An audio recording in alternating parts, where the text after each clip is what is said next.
जाग्रत स्वप्न सुसुप्त भेदे तुर्या भोग संवित् ज्ञानम जाग्रत स्वप्नो विकल्पाः अविवेको माया सुप्तम् त्रितय भोक्ता वीरेशः। जागृत स्वप्न सुसुप्ति इन तीनों अवस्थाओं को पृथक रूप से जानने से तुरीयावस्था का भी ज्ञान हो जाता है। ज्ञान का बना रहना ही जागृत अवस्था है, विकल्प ही स्वप्न है, अविवेक अर्थात स्वबोध का अभाव मायामय सुसुप्ति है, तीनों का भोक्ता वीरेश कहलाता है।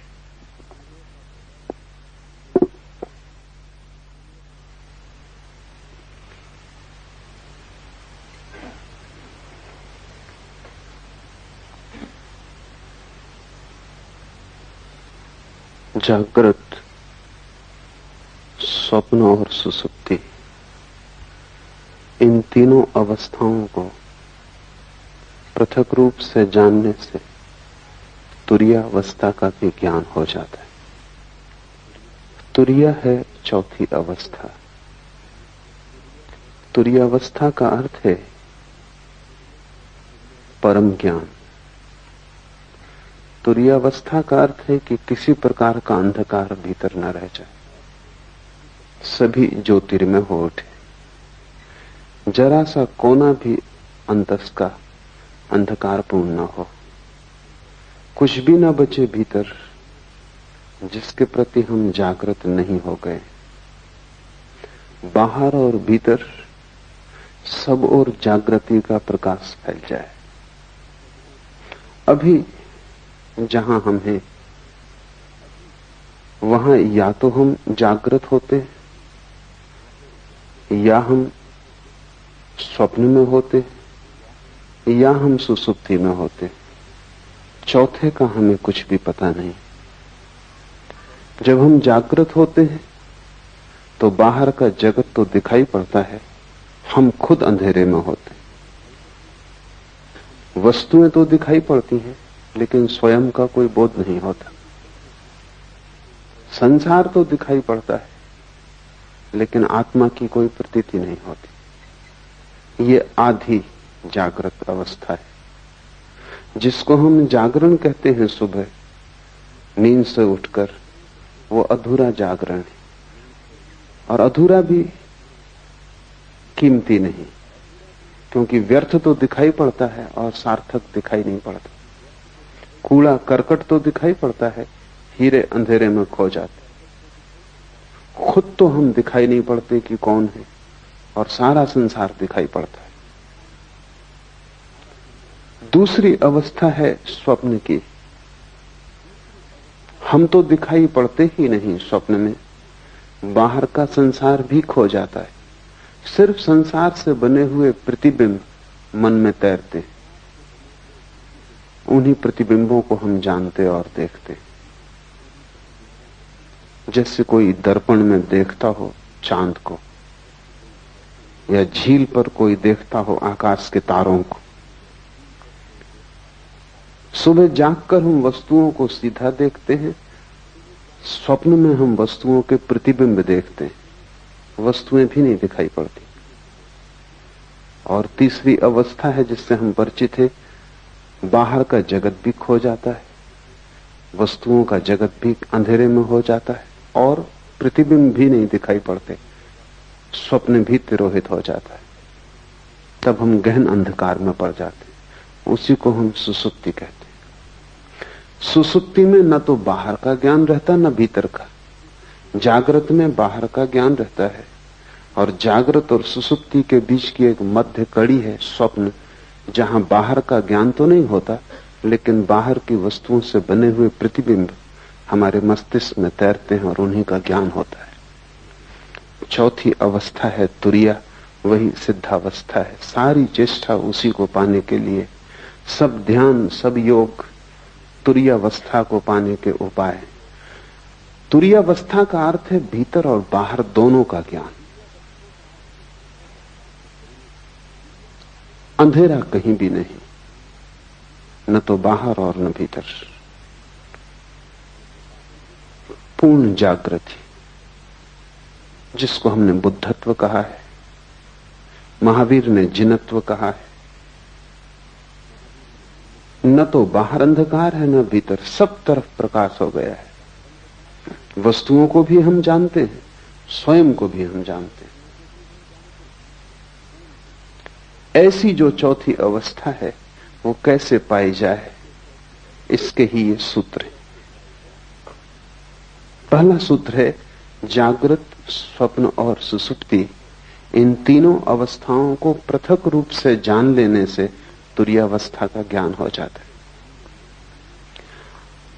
अभी हम जानते तो हैं लेकिन पृथक रूप से नहीं जानते। जब हम स्वप्न में होते हैं तब हमें पता नहीं चलता कि मैं स्वप्न देख रहा हूं, तब तो हम स्वप्न के साथ एक हो जाते। सुबह जाग के पता चलता है कि रात सपना देखा, लेकिन अब तो वो अवस्था खो चुकी। जब अवस्था होती है तब हम पृथक रूप से नहीं जान पाते, तादात्म्य हो जाता है। स्वप्न में लगता है कि हम स्वप्न हो गए, सुबह जाग के लगता है कि अब हम स्वप्न नहीं है, लेकिन अब हमारा तादात्म्य जागृत से हो जाता है। हम कहते हैं अब मैं जाग गया, लेकिन तुमने कभी सोचा कि रात तुम फिर सो जाओगे और ये तादात्म्य भी भूल जाएगा, फिर सपना आएगा और तुम सपने के साथ एक हो जाओगे। जो भी तुम्हारी आंख पर आ जाता है तुम उसी के साथ एक हो जाते हो, जबकि तुम सभी से पृथक हो। ये ऐसा ही है जैसे वर्षा आए और तुम समझने लगो कि मैं वर्षा हो गया, फिर गर्मी आए और तुम समझो कि मैं गर्मी हो गया, और फिर शीत आए और तुम समझो कि मैं शीत हो गया। लेकिन ये तीनों मौसम तुम्हारे आसपास हैं, तुम इन तीनों से अलग हो। बचपन था तो तुमने समझा कि मैं बच्चा हूं, जवान हुए तो तुमने समझ लिया कि मैं जवान हूं, बूढ़े हुए तो तुम समझ लोगे कि मैं बूढ़ा हूं, लेकिन तुम तीनों के पार हो। अगर तुम पार न होते तो बच्चा जवान होता कैसे? तुम्हारे भीतर कुछ है जो बचपन को छोड़ सका और जवान हो सका। वो कुछ बचपन और जवानी दोनों से अलग है। स्वप्न में तुम खो जाते हो, जागकर फिर तुम्हें लगता है सपना झूठ था। तुम्हारे भीतर कोई चेतना का तत्व है जो यात्रा करता है। स्वप्न, सुषुप्ति, जागृत तुम्हारे यात्रा के पड़ाव हैं, तुम नहीं हो। और जैसे ही तुम इस बात को समझ पाओगे कि तुम पृथक हो, अलग हो, वैसे ही चौथे का जन्म शुरू हो जाएगा। वो पृथकता ही चौथा है। महावीर ने इसके लिए बहुत कीमती शब्द प्रयोग किया। महावीर कहते हैं भेद विज्ञान। वे कहते हैं सारा विज्ञान अध्यात्म का भेद को साफ साफ कर लेने में वही इस शिव सूत्र का अर्थ है कि तुम्हें तीनों अवस्थाएं अलग अलग हैं, इसका पता चल जाए। जैसे ही तीनों अवस्थाओं को तुम अलग अलग जान लोगे, तुम ये भी जान लोगे कि मैं तीनों से अलग हूं। तुम्हें भेद की कला आ गई। अभी हमारी मनोदशा ऐसी है कि जो भी हमारे सामने होता है हम उसी के साथ एक हो जाते। किसी ने तुम्हें गाली दी, क्रोध उठा, उस क्षण में तुम क्रोध के साथ एक हो जाते। तुम भूल ही जाते हो कि क्षण भर पहले क्रोध नहीं था, तब भी तुम थे। क्षण भर बाद क्रोध फिर चला जाएगा, तब भी तुम रहोगे। तो क्रोध बीच में आया हुआ धुआं है। उसने तुम्हें कितना ही घेर लिया हो, लेकिन वो तुम्हारा स्वभाव नहीं। चिंता आती है तो चिंता का बादल घिर जाता है, सूरज छिप जाता है, तुम भूल ही जाते हो कि मैं पृथक हूं।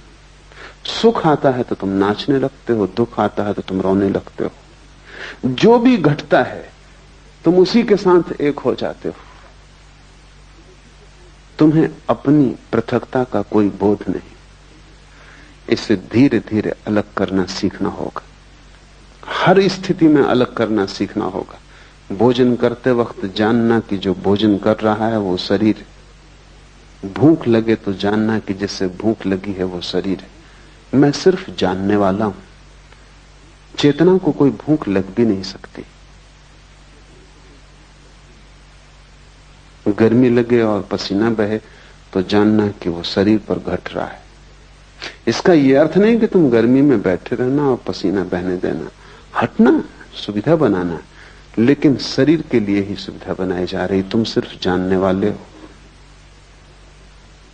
धीरे धीरे प्रत्येक घटना जो तुम्हें घेरती है तुम उससे अपने को अलग करते जाना। कठिन है पृथक करना, क्योंकि बहुत बारीक फासला है। सीमा रेखा साफ नहीं है, क्योंकि अनंत जन्मों में तुमने तादात्म्य करना ही सीखा है, तोड़ना नहीं सीखा है। तुमने हमेशा अपने को जोड़ना सीखा है स्थितियों के साथ। तुम तोड़ने की बात ही भूल गए। इसका नाम ही बेहोशी है, ये जो तुमने जोड़ना सीख लिया है। एक सुबह मुल्ला नसरुद्दीन अस्पताल में अपने मित्र के पास बैठा। मित्र ने आंख खोली और उसने कहा कि नसरुद्दीन क्या हुआ? मुझे कुछ याद भी नहीं आता। नसरुद्दीन ने कहा कि रात तुम जरा ज्यादा पी गए और फिर तुम खिड़की पे चढ़ गए और तुमने कहा कि मैं उड़ सकता हूं, और तुम उड़ गए। 3 मंजिल मकान पर थे।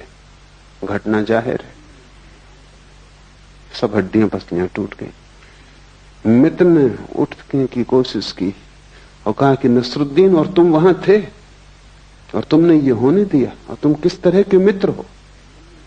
नसरुद्दीन ने कहा ये बात मत उठाओ।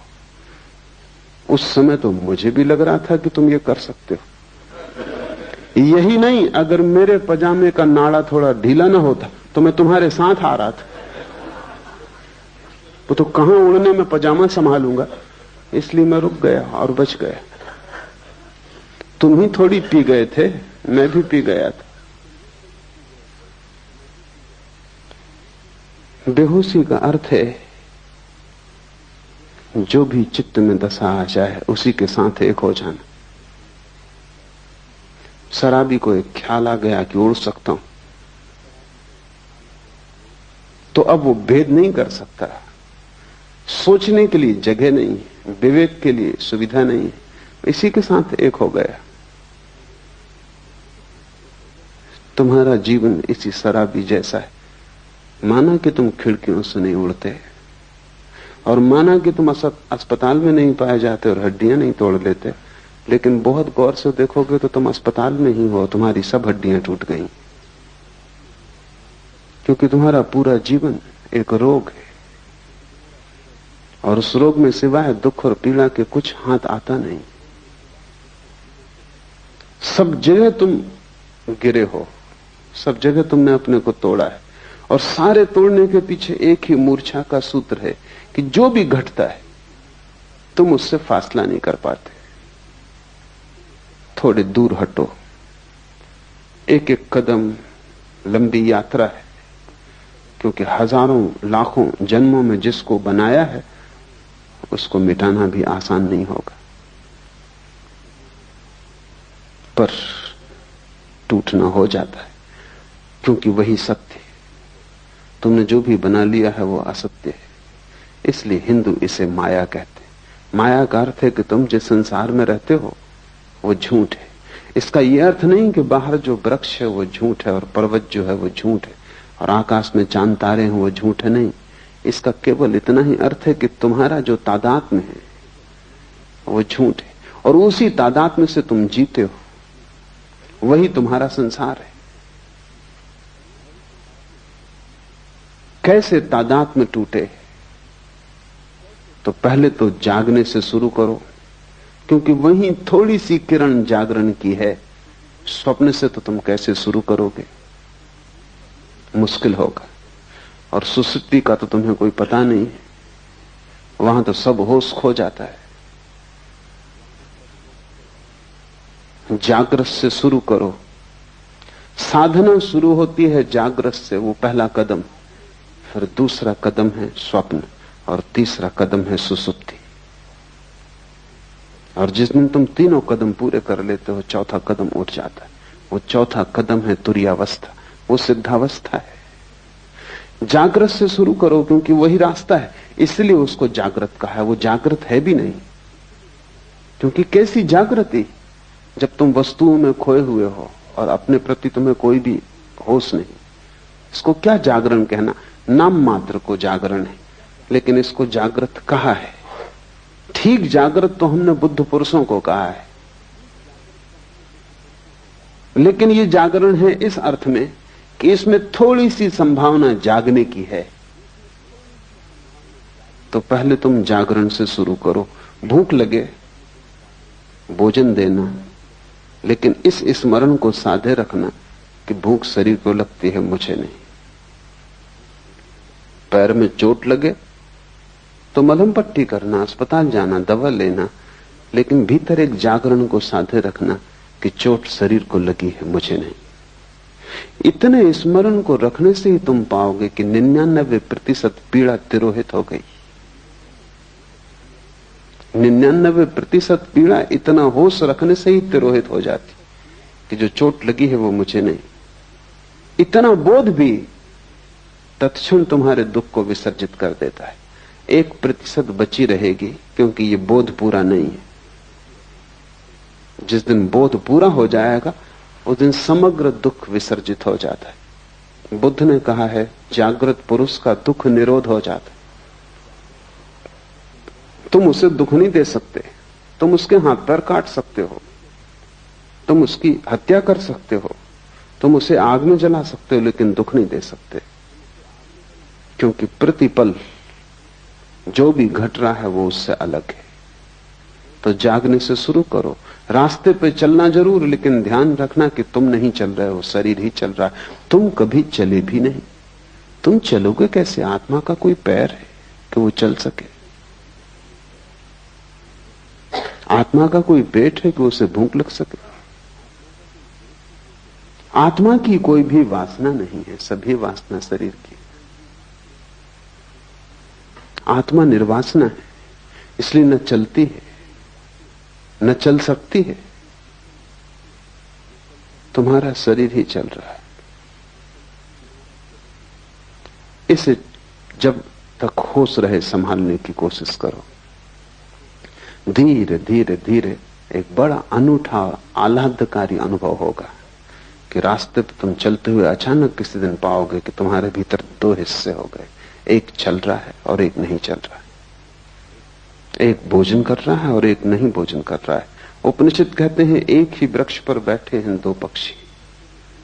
ऊपर का पक्षी शांत है, न हिलता न डुलता, न रोता न हंसता, न आता न जाता, बस बैठा है शांत। नीचे का पक्षी बड़ा बेचैन है, इस डाल से उस डाल पर उछलता है, इस फल को पकड़ता है, उसको पकड़ता है, बड़े सपने देखता है, बड़ी दौड़ धूप करता है। वो दोनों पक्षी तुम्हारे भीतर है। वो जो वृक्ष है वो तुम हो। एक तुम्हारे भीतर पक्षी है जो कभी हिला डुला नहीं, जो बस बैठा देख रहा है। उस पक्षी को हमने साक्षी कहा है।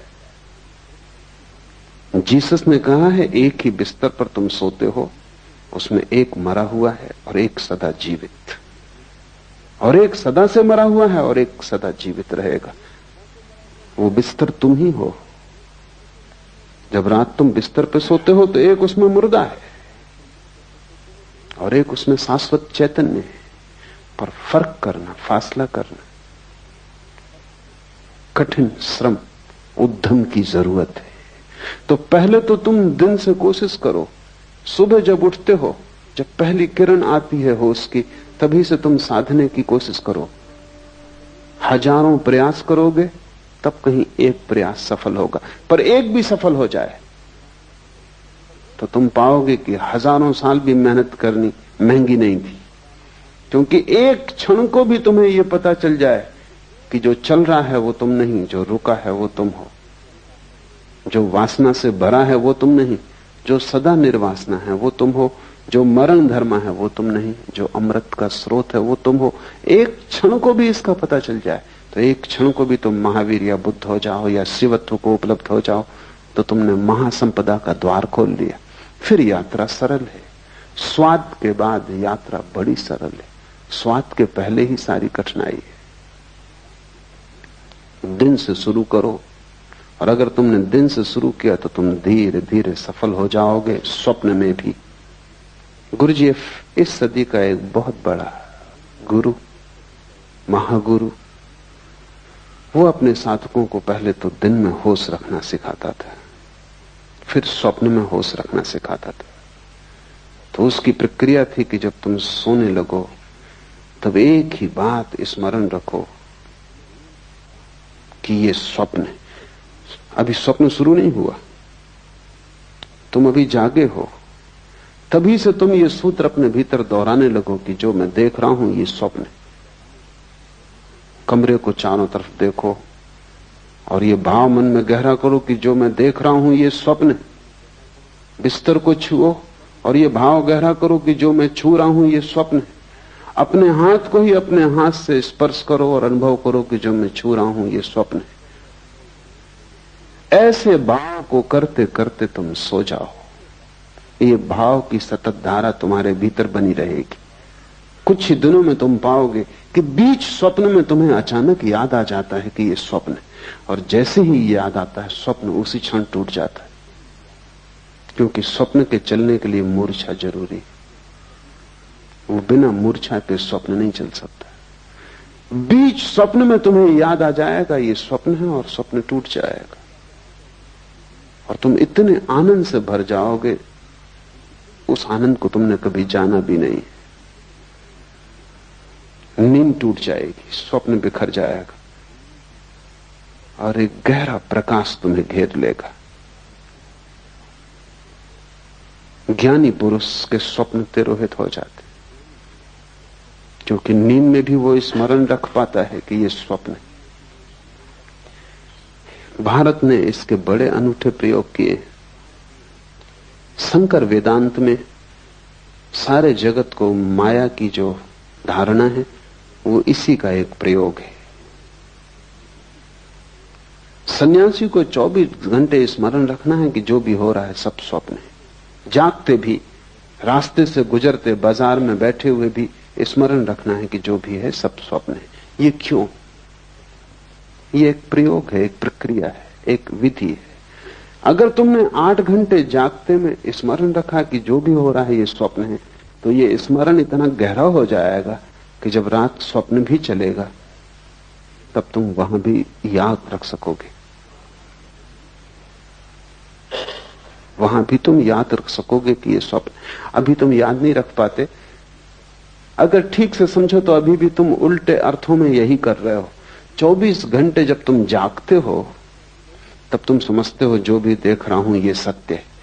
इसी प्रतीति के कारण रात सपने को देख के भी तुम समझते हो कि जो मैं देख रहा हूं वो सत्य है, क्योंकि ये प्रतीति गहरी हो जाती। सपने से झूठा और क्या होगा। और तुमने कितनी बार रोज सुबह उठ के नहीं पाया कि सपना झूठा है, व्यर्थ है, लेकिन फिर दोबारा तुम सोते हो और फिर वही भूल होती। क्यों ये भूल बार बार होती? इस भूल के पीछे कोई बहुत गहरा कारण होना चाहिए। वो कारण ये है कि तुम जो भी देखते हो जागृत में उसको तुम समझते हो ये सत्य।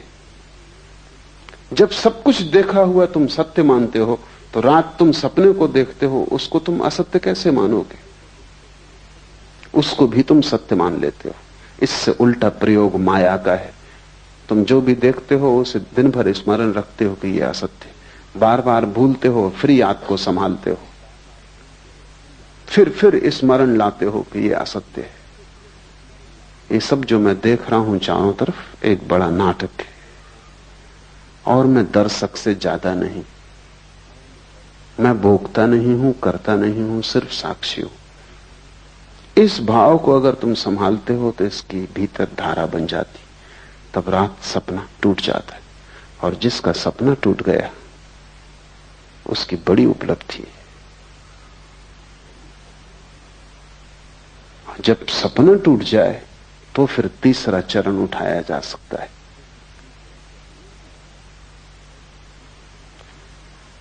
जब सपना टूट जाए तो फिर सुसुप्ति में होश रखने का चरण उठाया जा सकता है। लेकिन तुम्हें अभी बहुत कठिनाई होगी, सीधा उस प्रयोग को करना संभव नहीं, एक एक कदम उठाना पड़े। जब सपना टूट जाता है तब दृश्य कोई भी नहीं रह जाता। दिन में आंख खोल के तुम चलते हो, तुम कितना ही मानो कि जो देख रहे हो वो माया है, तो भी दृश्य तो बचेगा। तुम कितना ही, शंकर भी कितना ही कहते हो कि माया है, तो भी दीवाल से तो निकलेंगे नहीं, निकलेंगे तो दरवाजे से ही। कितना ही कहते हो सब माया है, कंकड़ पत्थर तो नहीं खाएंगे, खाएंगे तो भोजन ही। कितना ही कहते हो माया है, फिर भी तुम होगे तभी बोलेंगे, तुम नहीं होगे तो नहीं बोलेंगे। इसलिए बाहर के जगत के साथ तुम कितनी ही मान्यता को गहन कर लो कि ये माया है, बाहर का जगत तो बना रहेगा, मिट नहीं जाएगा। कोई पत्थर मारेगा फेंक कर तो सिर टूटेगा, खून बहेगा, तुम दुखी मत होगे, तुम पीड़ा नहीं लोगे, तुम कहोगे सब माया है, तुम अपने को दूर रखोगे, लेकिन फिर भी घटना तो घटेगी। लेकिन स्वप्न में एक अनूठी बात है, वो बिल्कुल माया है, इसलिए वहां एक अनूठा प्रयोग हो जाता है। जैसे ही तुम समझते हो कि सपना माया है, सपना खो जाता है, दृश्य विलीन हो जाता है। और जब दृश्य विलीन हो जाता है तभी दृष्टा के प्रति आंख जा सकती है। जब तक दृश्य मौजूद रहता है तब तक तुम बाहर ही देखते हो, क्योंकि दृश्य आकर्षित करता रहता है। जब दृश्य खो जाता है, पर्दा खाली हो जाता, पर्दा भी नहीं रह जाता, तब तुम अकेले छूटते हो। इसलिए ध्यानी आंख बंद करके ध्यान करता है, क्योंकि इस संसार को माया कहना एक विधि है। ये संसार वास्तविक है, ये तुम्हारे सोचने पर निर्भर नहीं। अगर ये स्वप्न भी है तो ब्रह्म का है, ये तुम्हारा स्वप्न नहीं है। लेकिन तुम्हारे निजी सपने हैं, वे रात में घटते हैं। इसलिए बड़ी क्रांतिकारी घटना तो तब घटती जब तुम निजी स्वप्न को तोड़ देते हो। आकाश खाली हो जाता है, वहां देखने को कुछ नहीं बचता। नाटक समाप्त हुआ, घर जाने का वक्त आ गया। अब तुम करोगे भी क्या बैठे बैठे? इस घड़ी में अचानक आंख मुड़ती है, क्योंकि बाहर कुछ भी खोजने को नहीं रह जाता, देखने को नहीं रह जाता, सोचने को नहीं रह जाता, कोई दृश्य नहीं बचता। तो जो ऊर्जा दृश्य की तरफ जाती थी वो स्वयं की तरफ मुड़ती। स्वयं की तरफ मुड़ती हुई ऊर्जा ही ध्यान है। और जैसे ही स्वयं की तरफ मुड़ती, तब तुम सुसुप्ति में भी होश रख सकते हो, क्योंकि तुम तो होते हो। संसार नहीं होता सुसुप्ति में, स्वप्न नहीं होता सुसुप्ति में, क्योंकि तुम दोनों को देखने में अटके थे, इसलिए सुसुप्ति में बेहोशी रहती थी। अब तुम्हारी अटक टूट गई, अब दृश्य से तुम्हारा कोई संबंध न रहा। अब दृश्य के बिना भी तुम हो सकते हो। अब दिया जलता है, उसकी दिए को कोई फिक्र नहीं कि दिए के प्रकाश में कोई गुजरता है या नहीं गुजरता। अब तुम्हारा जीवन भीतर की तरफ मुड़ेगा, तब तुम सुसुप्ति में जाग जाओगे। स्वप्न के टूटने पर जो प्रयोग करने का है वो ये है कि जैसे ही स्वप्न टूट जाए, आंख मत खोलना, क्योंकि आंख खोली तो जगत बाहर मौजूद है, फिर दृश्य मिल जाएगा। जब स्वप्न टूट जाए तो आंख मत खोलना, गौर से देखे चले जाना शून्य को। स्वप्न खो गया, जहां स्वप्न था अब वहां स्वप्न नहीं। तुम गौर से उस शून्य को देखे चले जाना। उस शून्य को देखने में ही तुम पाओगे कि तुम्हारी चेतना भीतर की तरफ मुड़ने लगी, अंतर्मुखी हो गई। तब तुम सुसुप्ति में भी जागे रहोगे। यही कृष्ण ने गीता में कहा है कि जब सब सो जाते हैं तब भी योगी जागता है। जो सबके लिए निद्रा है वो योगी के लिए निद्रा नहीं, वो सुसुप्ति में भी जागा हुआ है। और जब तुम तीनों को पृथक पृथक देख लेते हो तब तुम चौथे हो गए, अपने आप चौथे हो गए। तुरी का अर्थ है चौथा, द फोर्थ। उस शब्द का और कोई अर्थ नहीं है, उसे कोई शब्द का अर्थ देने की जरूरत भी नहीं है, बस चौथा कहना काफी है, क्योंकि सभी अर्थ उसको बांध लेंगे, सभी शब्दों से बांध लेंगे। सिर्फ इशारा काफी है, क्योंकि वो अनंत है और असीम है। जैसे ही तुम तीन के बाहर हुए तुम परमात्मा हो। इन तीन में तुम प्रविष्ट हो गए हो, इसीलिए संकीर्ण हो गए हो। ये ऐसा ही है जैसे कि तुम खुले आकाश से एक टनल में, एक बोबदे में प्रवेश कर जाओ और बोबदा छोटा होता जाए। इंद्रियों तक आते आते तुम बिल्कुल संकीर्ण हो गए हो। पीछे लौटना है। जैसे जैसे तुम पीछे लौटते हो तुम्हारा आकाश बड़ा होता जाता है। जिस क्षण तुम तीनों के पार अपने को देख लेते हो उस दिन तुम महाकाश हो, उस दिन तुम परमात्मा हो। ऐसे ही जैसे कि कोई आदमी दूरबीन से देखता है आकाश को, दूरबीन का छोटा सा छेद, वो अपनी सारी आंखों को उसी पे लगा देता है। फिर दूरबीन से आंखें हटाता है, तब उसे पता चलता है कि मैं दूरबीन नहीं हूं।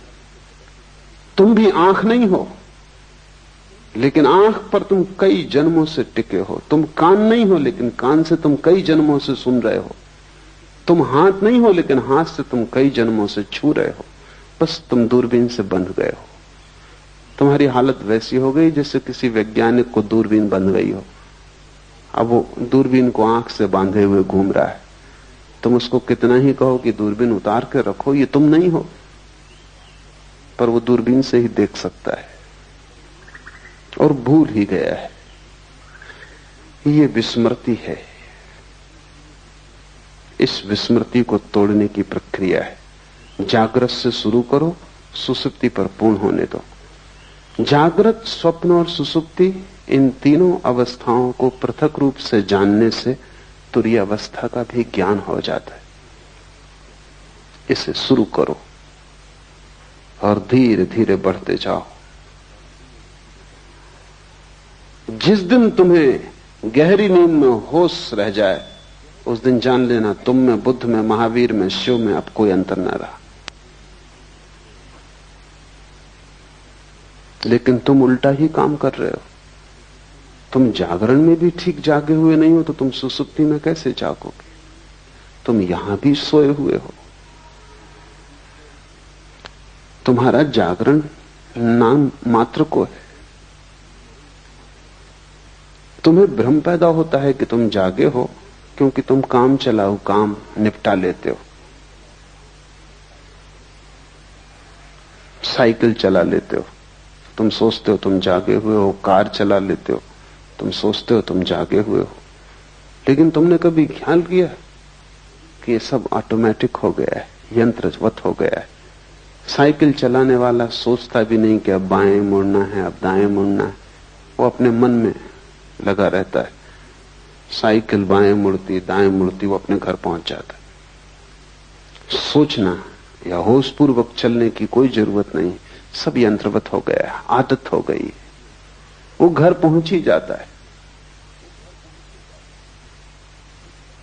कार चलाने वाला चलाता जाता है, कोई जरूरत नहीं है उसको कि वो जागे। हम सब की जिंदगी एक रूटीन, एक बंधी हुई लीक पर घूमने लगती। जैसे कोल्हू के बैल चलते हैं ऐसे हम चलने लगते। उसी उसी लीक पर रोज चलते हैं। किसी की लीक थोड़ी बड़ी, किसी की थोड़ी छोटी, किसी की थोड़ी सुंदर, किसी की थोड़ी कुरूप, लेकिन लीक होने में कोई फर्क नहीं है। तुम्हारी जिंदगी एक कोल्हू के बैल की भांति है। सुबह उठते हो, एक धारा चलती है, रात सो जाते हो, एक वर्तुल पूरा हुआ, फिर सुबह उठते हो, फिर वही। ये सब इतनी बार तुमने दोहराया है कि अब होश रखने की कोई जरूरत ही नहीं। ये बेहोशी में ही हो जाता है। समय पर भूख लग जाती है, समय पर नींद आ जाती है, समय पर उठ के तुम बाजार चल पड़ते हो। तुम पूरी जिंदगी को ऐसे सोए सोए एक वर्तुल में गुजार रहे हो। कब जागोगे? कब एक झटका दोगे अपने को? कब इस लीक से उठोगे? कब कहोगे कि मैं कोल्हू का बैल होने को राजी नहीं हूं?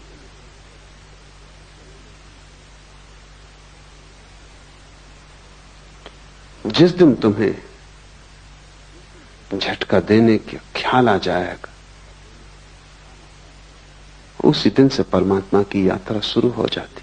मंदिर जाने से तुम धार्मिक नहीं होते, क्योंकि वो भी तुम्हारी कोल्हू की लीक का हिस्सा है। तुम वहां भी चले जाते हो क्योंकि तुम सदा जाते रहे हो, क्योंकि तुम्हारे मां बाप जाते रहे, उनके मां बाप जाते रहे इसी मंदिर में, इसी शास्त्र को तुम पढ़ते रहे हो, तो तुम पढ़ते चले जाते हो। लेकिन ये कोल्हू की लीक है। क्या तुम कभी होशपूर्वक मंदिर गए? होशपूर्वक अगर तुम जा सको तो मंदिर जाने की जरूरत न रह जाएगी। जहां होश हो जाएगा तो वहीं पाओगे मंदिर। होश मंदिर है।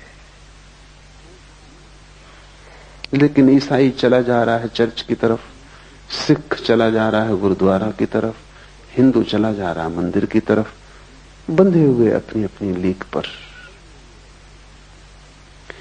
तुम्हारी ये सोई सोई अवस्था तुम्हारे अतिरिक्त कोई भी नहीं तोड़ सकता। तो पहली बात जान लेनी जरूरी है कि तुम्हारा जागृत भी सोया हुआ है और योगी का सुसुप्ति भी जागी हुई होती। तुम बिल्कुल उल्टे योगी हो। और जिस दिन तुम इससे विपरीत हो जाओगे, उसी दिन जीवन का सार सूत्र तुम्हारे हाथ आ जाएगा। तीनों को अलग अलग जान लो तो जानने वाला तीनों से अलग हो जाता है। तुम मात्र ज्ञान हो, इसके अतिरिक्त कुछ भी नहीं। तुम सिर्फ होश मात्र हो, लेकिन तीनों से अपने को तोड़ो। पढ़ता था मैं एक सूफी फकीर के संबंध में, जुन्नत के बाबत। कोई उसे गाली दे जाता तो वो कहता कि कल आके उत्तर दूंगा। कल जाके कहता कि अब उत्तर की कोई जरूरत नहीं। तो आदमी पूछता कि कल मैंने गाली दी, कल तुमने क्यों उत्तर न दिया?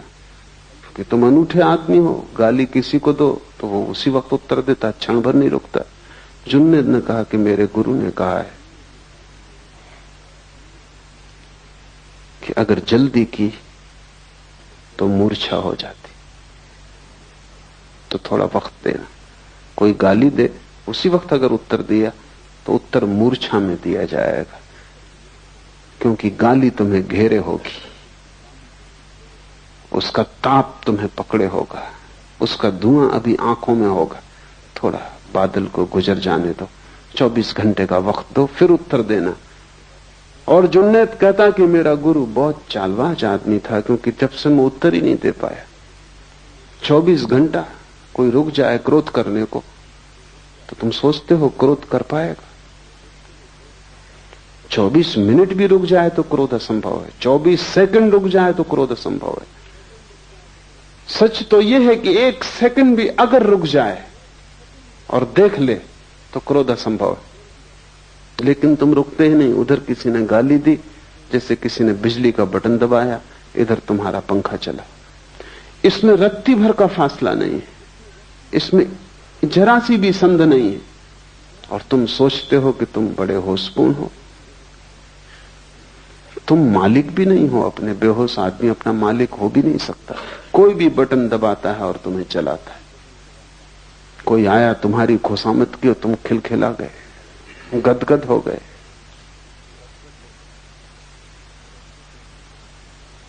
किसी ने तुम्हारा अपमान किया और तुम आंसुओं से भर गए। तुम मालिक हो अपने, या हर कोई तुम्हें चलाता है? और जो तुम्हें चला रहे हैं वो भी अपने मालिक नहीं, तुम गुलामों के गुलाम हो। और बड़ा मजा है कि सब एक दूसरे को चलाने में कुशल है और उनमें से एक भी होश में नहीं। इससे बड़ा और कोई अपमान नहीं हो सकता आत्मा का कि हर कोई तुम्हें चलाता है। मुल्ला नसरुद्दीन एक दफ्तर में काम करता था। सभी नाराज थे उसके काम से, क्योंकि काम तो कुछ था ही नहीं। या तो वो सोया रहता या झपकी खाता रहता। आखिर दफ्तर के लोग परेशान इतने हो गए कि धीरे धीरे लोगों ने उसको कहना भी शुरू कर दिया। मालिक ने भी कहा, डांटा डपटा भी, लेकिन उसमें कुछ फर्क न हुआ। इतना अपमान और इस उपद्रव के कारण उसने इस्तीफा दिया। बदलना तो मुश्किल था, इस्तीफा देना आसान था। बहुत से लोग जो संसार से भागते हैं सन्यास की तरफ, वो इस्तीफा दे रहे हैं। बदलना तो मुश्किल है, इस्तीफा देना सदा आसान। उसने इस्तीफा दिया। सारा दफ्तर प्रसन्न हुआ इस्तीफे से। लोग इतने प्रसन्न हो गए कि मालिक ने कहा कि अब वो जब अपनी तरफ से जा रहा है तो विदाई समारोह करना उचित है। और हम इतने परेशान थे इससे, और ये छोड़ रहा है, और छुड़ाने का कोई उपाय नहीं था। एक बोझ हो गया था, इसलिए ठीक से, और सच में ही खुश थे वो, इसलिए विदाई समारोह काफी अच्छी तरह आयोजित किया। मिठाई, खाना पीना सब इकट्ठे हुए। नसरुद्दीन बड़ा हैरान हुआ, और सभी ने दो दो शब्द उसकी प्रशंसा में भी कहे। क्योंकि विदाई के वक्त नसरुद्दीन खड़ा हुआ गदगद, आंख से आंसू झर रहे हैं।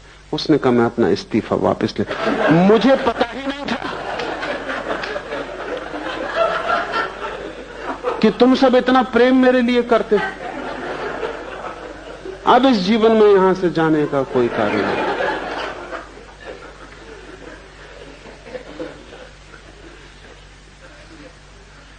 हम संचालित हो रहे हैं, और अक्सर यह होता है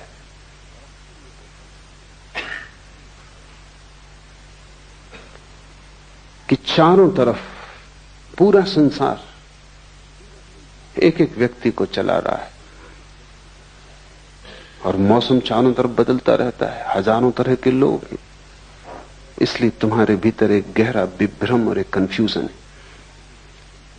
होगा ही, क्योंकि तुम एक से चालित नहीं हो। एक से चालित तो वही है जो भीतर जागा हुआ है।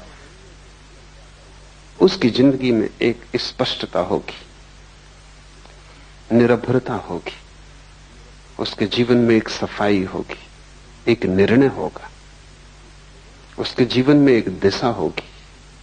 तुम्हारे जीवन में कोई दिशा नहीं हो सकती। तुम तो ऐसे जैसे कोई आदमी भीड़ में धक्के में चलता है, वो चल भी नहीं रहा, लेकिन भीड़ इतना धक्का दे रही है कि खड़ा भी नहीं रह सकता। कोई बाएं धक्का देता है तो वो बाएं चला जाता है, कोई दाएं धक्का देता है तो वो दाएं चला जाता है। तुम्हारी पूरी जिंदगी भीड़ में चलती हुई है। तुम गौर से देखो, समझ में आ जाएगा। कोई कुछ कह रहा है वो तुम करते हो, फिर कोई कुछ और कहता है वो तुम करते हो, फिर तुम्हारे भीतर इतने विरोधाभास हो जाते।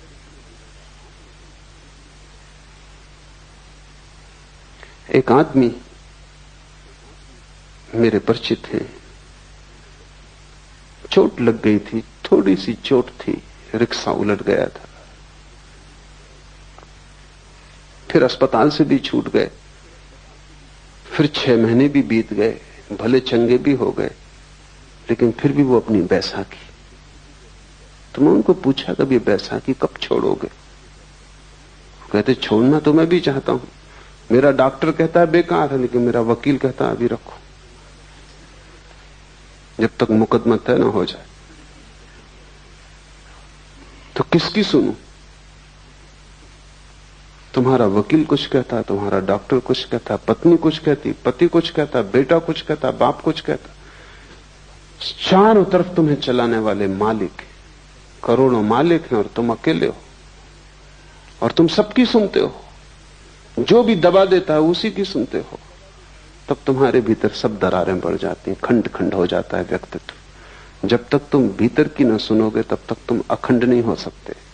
मैं सन्यासी उसे कहता हूं जिसने भीतर की आवाज सुननी शुरू कर दी, और जब वो भीतर की आवाज पर सब दांव लगाने को राजी है। लेकिन भीतर की आवाज तुम्हें समझ में भी ना आएगी जब तक तुम बेहोश हो।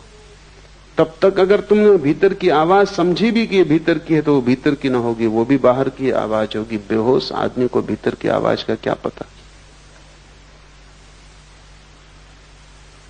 नहीं तो दिल्ली में बैठे सभी राजनीतिक अंतरात्मा की आवाज की बात करते हैं। इंदिरा, गिरी, अंतरात्मा की आवाज। अंतरात्मा का पता कैसे सोए हुए आदमी को? कौन सी आवाज अंतरात्मा की तुम्हें कैसे पता? जो भी आवाज तुम्हारी वासनाओं को तृप्त करती मालूम पड़ती, अंतर्वासना की आवाज, उसे तुम अंतरात्मा की आवाज कहते हो।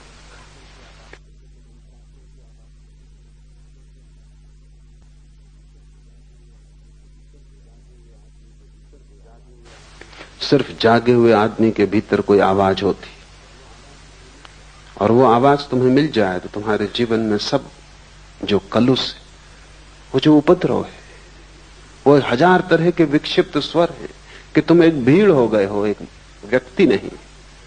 तुम एक बाजार की तरह हो जिसमें सब चल रहा है। बंबई का शेयर बाजार हो तुम, सब चल रहा है। कुछ समझ में नहीं आता। कोई नए आदमी को तो समझ में ना आया कि तुम क्या हो। कोई कुछ चिल्ला रहा है, कोई कुछ चिल्ला रहा है, सब तरह की आवाजें। तुम्हारी आवाज बिल्कुल खो गई है। तुरीय अवस्था का अर्थ है आत्मा को पहचानना, और इन 3 से तुम अपने को तोड़ो तो ही तुम आत्मा को पहचान सकोगे। छोटे छोटे प्रयोग शुरू करो। क्रोध आए, रुको, जल्दी क्या है? घृणा आए, थोड़ा रुको, थोड़ा संधि काल चाहिए। तभी उत्तर दो जबकि तुम होश में आ जाओ। उसके पहले उत्तर मत दो। अगर तुम पाओगे तुम्हारी जिंदगी से पाप खोना शुरू हो गया, गलत अपने आप विसर्जित होने लगा, तुम अचानक पाओगे कि अब क्रोध का उत्तर देने की कोई जरूरत न रही। यह भी हो सकता है कि जिसने तुम्हारा अपमान किया था तुम उसे धन्यवाद देने भी जाओ, क्योंकि उसने भी तुम्हारा उपकार किया है, तुम्हें एक जागने का मौका दिया है। कबीर ने कहा है, निंदक नीरे राखिए आंगन कुटी छबाए। वो जो तुम्हारी निंदा कर रहा है उसे तुम पास में ही संभाल के इंतजाम कर दो, उसको घर में ही ठहरा लो, क्योंकि वो तुम्हें जागने का मौका देगा। जो जो तुम्हें मूर्छित होने का मौका देता है, अगर तुम चाहो तो उसी मौके को तुम जागरण की भी सीढ़ी बना सकते हो। जिंदगी ऐसे है जिससे रास्ते पे एक बड़ा पत्थर पड़ा हो। जो ना समझे वो पत्थर को देख के लौट जाते हैं, वो कहते हैं रास्ता बंद है। जो समझदार है वो पत्थर पे चढ़ जाते, वो उसको सीढ़ी बना लेते हैं, और जैसे ही सीढ़ी बना लेते हैं और भी ऊपर का रास्ता उन्मुक्त हो जाता है। साधक के लिए एक ही बात स्मरण रखनी है कि जीवन का हर क्षण जागृति के लिए उपयोग कर लिया जाए। चाहे भूख हो, चाहे क्रोध हो, चाहे काम हो, चाहे लोभ हो, हर स्थिति को जागरण के लिए उपयोग कर लिया जाए। रत्ती रत्ती तुम इस तरह इकट्ठा करोगे जागरण, तो तुम्हारे भीतर ईंधन इकट्ठा हो जाएगा। उस ईंधन से जो ज्वाला पैदा होती है उसमें तुम पाओगे कि तुम न तो जागृत हो, न तुम स्वप्न हो, न तुम सुसुप्ति हो, तुम तीनों के पार पृथक हो। ज्ञान का बना रहना ही जागृत अवस्था है। बाहर की वस्तुओं के ज्ञान का बना रहना जागृत अवस्था है। विकल्प ही स्वप्न है। मन में विचारों का तंतुजाल, विकल्पों का, कल्पनाओं का फैलाव स्वप्न है। अविवेक अर्थात स्वबोध का अभाव सुसुप्ति है। ये 3 अवस्थाएं हैं जिनमें हम गुजरते हैं। लेकिन जब हम एक से गुजरते हैं तो हम उसी के साथ एक हो जाते हैं। जब हम दूसरे में पहुंचते हैं तो हम दूसरे के साथ एक हो जाते हैं। जब हम तीसरे में पहुंचते हैं तो तीसरे के साथ एक हो जाते हैं। इसलिए हम तीनों को अलग अलग नहीं देख पाते। अलग देखने के लिए थोड़ा फासला चाहिए, परिपेक्ष चाहिए। अलग देखने के लिए थोड़ी सी जगह चाहिए। तुम्हारे और जिसे तुम देखते हो दोनों के बीच में थोड़ा रिक्त स्थान चाहिए। तुम आईने में भी अगर बिल्कुल सिर लगा के खड़े हो जाओ तो अपना प्रतिबिंब न देख पाओगे, थोड़ी दूरी चाहिए। और तुम इतने निकट खड़े हो जाते हो जागृत के, स्वप्न के, सुसुप्ति के, कि तुम बिल्कुल एक ही हो जाते हो। तुम उसी के रंग में रंग जाते हो।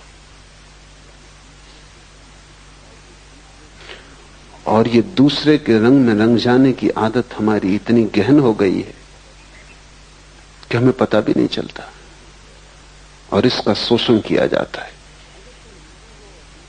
अगर तुम हिंदू हो और तुमसे कहा जाए कि मस्जिद खड़ी, इसमें आग लगा दो, तुम 1000 बार सोचोगे, विचार करोगे कि ये क्या उचित है। और मस्जिद भी उसी परमात्मा के लिए समर्पित है। ढंग होगा और सीढ़ी का रंग होगा और रास्ते की व्यवस्था होगी और, लेकिन मंजिल वही है। लेकिन हिंदुओं की एक भीड़ मंदिर मस्जिद को आग लगाने जा रही हो, तुम उस भीड़ में हो, तब तुम नहीं सोचते, क्योंकि तुम भीड़ के रंग में रंग जाते हो। तब तुम मस्जिद को जला दोगे। और बाद में कोई अगर तुमसे पूछेगा कि तुम ये कैसे कर सके, तो तुम भी सोचोगे और कहोगे कि आश्चर्य है कि मैं कैसे कर सका। अकेले तुम ये ना कर पाते, लेकिन भीड़ में तुम क्यों खो गए? क्योंकि खोने की तुम्हारी आदत है। कोई मुसलमान इतना बुरा नहीं है अकेले में जितना भीड़ के साथ बुरा होता है। कोई हिंदू इतना बुरा नहीं है अकेले में जितना भीड़ के साथ बुरा होता है। किसी अकेले आदमी ने इतने पाप नहीं किए जितने भीड़ ने पाप किए। क्यों? क्योंकि भीड़ तुम्हें रंग देती है, तुम भीड़ के रंग में एक हो जाते हो। अगर भीड़ क्रोध से भरी है, तुम अचानक पाते हो तुम्हारे भीतर क्रोध जग रहा है। अगर भीड़ रो रही है, चीख रही, चिल्ला रही, तो तुम रोने, चीखने, चिल्लाने लगते हो। अगर भीड़ प्रसन्न है, तुम अपना दुख भूल जाते हो और प्रसन्न हो जाते हो। ख्याल करो, तुम किसी के घर गए हो, कोई मर गया है, वहां अनेक लोग रो रहे हैं, अचानक तुम पाते हो तुम्हारे भीतर भी रुदन उठा आ रहा है। शायद तुम सोचते होगे कि तुम बड़े करुणावान हो, शायद तुम सोचते हो कि तुम बड़ी दया और प्रेम से भरे हुए व्यक्ति हो, शायद तुम सोचते हो कि सहानुभूति के कारण ये आंसू आ रहे हैं, तो तुम गलती में हो। क्योंकि घर भी तुमने ये खबर सुनी थी कि वो आदमी मर गया, तब तुम्हें कुछ भी ना हुआ था, क्योंकि तुम अकेले थे। तब तुमने सोचा होगा कि ठीक है, मरना जीना लगा ही रहता है। बजाय इसके कि आदमी मर गया, इससे तुम्हें दुख होता, तुम्हें यही झंझट आई होगी कि अब जाना पड़ेगा और संवेदना प्रकट करनी पड़ेगी। और 25 दूसरे काम थे, अब एक और उपद्रव बीच में आ गया। और ये आदमी था ही ऐसा, बेवक्त मरा। कोई वक्त था आज मरने का? ये तुम्हारे विचार रहे होंगे। लेकिन तुम जब घर में पहुंचोगे और वहां तुम लोगों को रोते देखोगे, भीड़ जब वहां दुखी हो रही होगी, तुम अचानक पाओगे तुम्हारे भीतर भी बड़े भाव उठ। ये भाव 2 कौड़ी के और खतरनाक है, क्योंकि भीड़ तुम्हें रंगे दे रही है। तुम अपने को बचाना।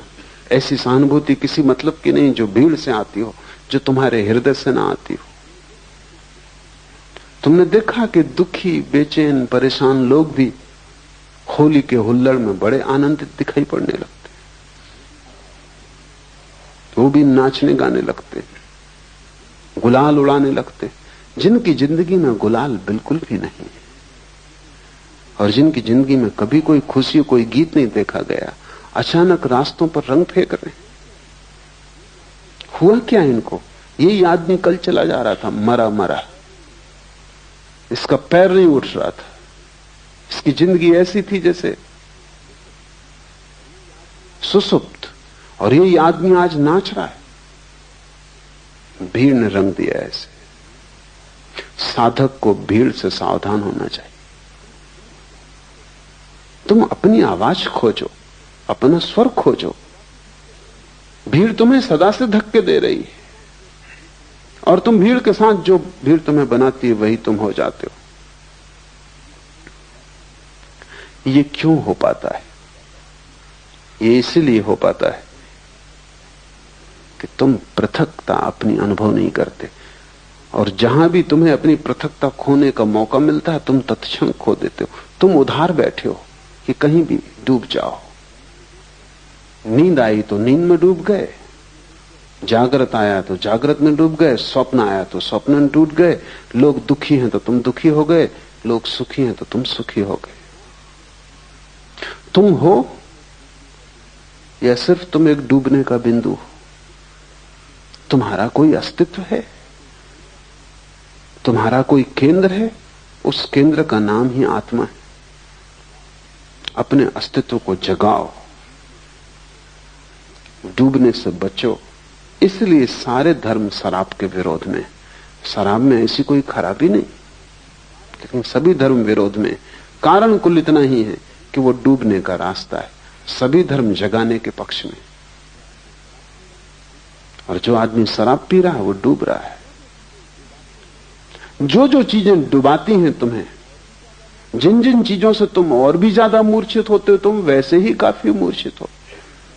रत्ती भर तुम में जरा सा होश है, तुम उसी को भी खोने के लिए तैयार रहते हो।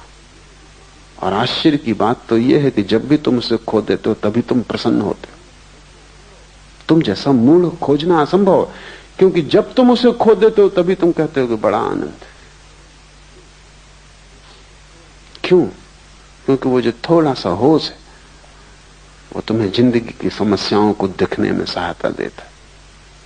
वो तुम्हें जिंदगी के प्रति चैतन्य बनाता है और चिंता से भरता है। वो तुम्हें होश से भरता है कि तुम होश में नहीं हो। वो जो छोटा सा तुम्हारे भीतर किरण है वो तुम्हारे अंधकार को प्रकट करती है, जो कि गहन है।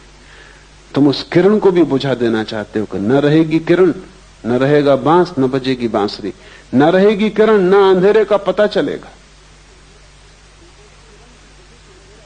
क्योंकि उस किरण की वजह से अंधेरा पता चलता। हटाओ इस किरण को, पी लो शराब, डूब जाओ किसी भीड़ के उपद्रव में, राजनीति में, इसमें उसमें, कहीं भी अपने को लगा दो ताकि तुम अपने को भूल जाओ। पश्चिम के मनोवैज्ञानिक लोगों को कहते हैं कि तुम अगर अपने को भुला सको तो ही तुम स्वस्थ रह सकोगे, और पूरब के धर्म गुरुओं ने कहा है कि तुम अपने को जगा सको तो ही तुम स्वस्थ हो सकोगे। बड़ी उल्टी बातें, लेकिन दोनों बातें सार्थक हैं। पश्चिम का मनोवैज्ञानिक तुम जैसे हो उसको स्वीकार करता है। तुम जैसे हो ऐसे ही तुम रह सको, जी सको, किसी तरह गुजार सको जिंदगी, उसमें सहायता पहुंचाता है। वो ठीक कह रहा है। वो कह रहा है किसी तरह अपने को बुला दो। ज्यादा चैतन्य खतरनाक है, क्योंकि तुम चिंता से भर जाओगे, क्योंकि तब तुम्हें सब चीजें दिखाई पड़नी शुरू हो जाएंगी और कुछ भी ठीक नहीं है इस जिंदगी में, सब गड़बड़ है, सब अस्त व्यस्त है। तो बेहतर तुम आंख बंद कर लो, प्रसन्न रहो। क्या जरूरत है इस सारे समस्या को देखने की? लेकिन पूरब के धर्मगुरु तुम्हें स्वीकार नहीं करते। वो कहते हैं तुम तो रुग्ण हो, तुम तो विक्षिप्त हो ही, तुम्हें पहले शांति की जरूरत नहीं है।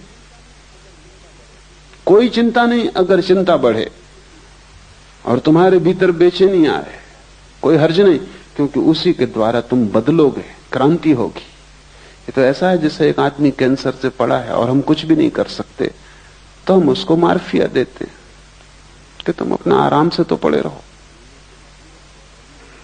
लेकिन पूरब के धर्मगुरु कहते हैं मार्फिया से जीवन क्रांति नहीं होती।